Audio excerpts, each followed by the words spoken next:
ಕರ್ನಾಟಕದಲ್ಲಿ ಚಂದ್ರಗ್ರಹಣ ಕೇವಲ 9 ನಿಮಿಷ ಗೋಚರವಾಗುತ್ತೆ. ಗ್ರಸ್ತೋದಯ ಗ್ರಹಣದ ಚಂದ್ರ ನೋಡಲು ಸಿಗೋದೇ ಕಷ್ಟ. ಕರ್ನಾಟಕದಲ್ಲಿ ಚಂದ್ರಗ್ರಹಣ 9 ನಿಮಿಷ ಗೋಚರವಾಗುತ್ತೆ. ಗ್ರಸ್ತೋದಯ ಚಂದ್ರಗ್ರಹಣ ನೋಡಲು ಸಿಗೋದೇ ಕಷ್ಟ. ಇಂದು ಈ ವರ್ಷದ ಮೊದಲ ಚಂದ್ರಗ್ರಹಣ 2026ರ ಮೊದಲ ಚಂದ್ರಗ್ರಹಣ ಇದು.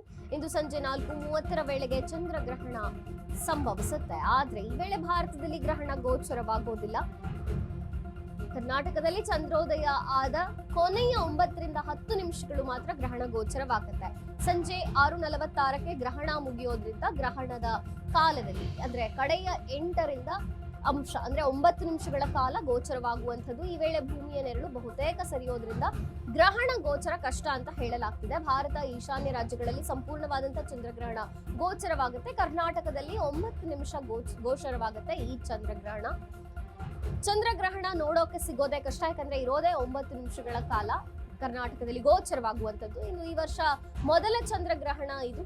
ಸಂಜೆ 4:00ವರೆಗೆ ಈ ಚಂದ್ರಗ್ರಹಣ ಆರಂಭವಾಗುತ್ತೆ. ಆದ್ರೆ ಕರ್ನಾಟಕದಲ್ಲಿ ನೋಡೋಕೆ ಸಿಗೋದು ತದನಂತರ 9 ನಿಮಿಷಗಳ ಕಾಲ ಮಾತ್ರ ಗ್ರಹಣ ಗೋಚರವಾಗುತ್ತೆ. ಅದು ಕಡೆಯ 9-10 ನಿಮಿಷಗಳು ಮಾತ್ರ ಕಾಣಿಸಿಕೊಳ್ಳುವಂಥದ್ದು. ಸಂಜೆ 6:46ಕ್ಕೆ ಗ್ರಹಣ ಮುಗಿಯೋದ್ರಿಂದ ಚಂದ್ರ ಕಾಣಿಸೋದು ಕೂಡ ಕಷ್ಟ ಇದೆ.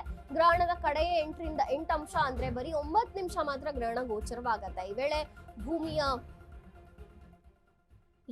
ಗ್ರಹಣದ ವೇಳೆಯೂ ಕೂಡ ದೇಗುಲ ದರ್ಶನ, ನಿಡಗುಂದಿ, ಯಲಗೂರು ಆಂಜನೇಯ ದೇವಸ್ಥಾನ ಇರಬಹುದು. ಕೆಲವು ದೇವಸ್ಥಾನಗಳಲ್ಲಿ ಗ್ರಹಣದ ವೇಳೆಯಲ್ಲೂ ಕೂಡ ದರ್ಶನಕ್ಕೆ ವ್ಯವಸ್ಥೆ ಇದೆ. ಮಂತ್ರಾಲಯ ಮತ್ತು ಬಳ್ಳಾರಿಯ ಕನಕದುರ್ಗಮ್ಮ, ಇನ್ನು ಮಂತ್ರಾಲಯದ ರಾಯರ ಮಠದಲ್ಲೂ ಕೂಡ ಗ್ರಹಣದ ಟೈಮ್ನಲ್ಲೂ ಕೂಡ ದರ್ಶನಕ್ಕೆ ವ್ಯವಸ್ಥೆಯನ್ನು ಮಾಡಲಾಗಿದೆ. ಇನ್ನು ಕಲ್ಲೂರು ಮಹಾಲಕ್ಷ್ಮಿ, ಕುರುಗೋಡು ದೊಡ್ಡ ಬಸವೇಶ್ವರ ದೇವಸ್ಥಾನಗಳಲ್ಲೂ ಕೂಡ ವ್ಯವಸ್ಥೆಯನ್ನು ಮಾಡಲಾಗಿರುವಂಥದ್ದು. ಅಂದ್ರೆ ಗ್ರಹಣದ ಟೈಮ್ನಲ್ಲೂ ಕೂಡ ದರ್ಶನಕ್ಕೆ ಅವಕಾಶವಿರುತ್ತೆ. ಇನ್ನು ಚಿಂಚಲಿ ಮಾಯಕ್ಕ ದೇವಸ್ಥಾನ, ಗೋಕರ್ಣ ಮಹಾಬಲೇಶ್ವರ ಕ್ಷೇತ್ರಗಳಲ್ಲೂ ಕೂಡ ಗ್ರಹಣದ ವೇಳೆಯೂ ಕೂಡ ದರ್ಶನಕ್ಕೆ ಅವಕಾಶವನ್ನ ಮಾಡಿಕೊಡ್ಲಾಗಿದೆ. ಗ್ರಹಣದ ವೇಳೆಯೂ ಕೂಡ ದೇಗುಲ ದರ್ಶನ ಇರುವಂಥದ್ದು. ಹುಬ್ಬಳ್ಳಿಯ ಸಿದ್ದಾರೂಢ ಮಠದಲ್ಲೂ ಕೂಡ ದರ್ಶನವಿರುತ್ತೆ, ಅವಕಾಶ ಇರುತ್ತೆ ಗ್ರಹಣದ ಟೈಮ್ನಲ್ಲೂ ಕೂಡ. ನಂಜನಗೂಡು ಶ್ರೀಕಂಠೇಶ್ವರ ದೇವಸ್ಥಾನವೂ ಕೂಡ ಓಪನ್ ಇರುತ್ತೆ. ಗ್ರಹಣದ ವೇಳೆ ಕೂಡ ಓಪನ್ ಇರುವಂತಹ ದೇವಸ್ಥಾನಗಳಿವು.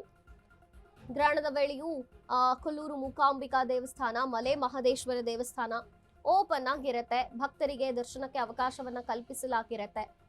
ಬಸವನಗುಡಿಯ ದೊಡ್ಡ ಗಣಪತಿ ದೇವಸ್ಥಾನ,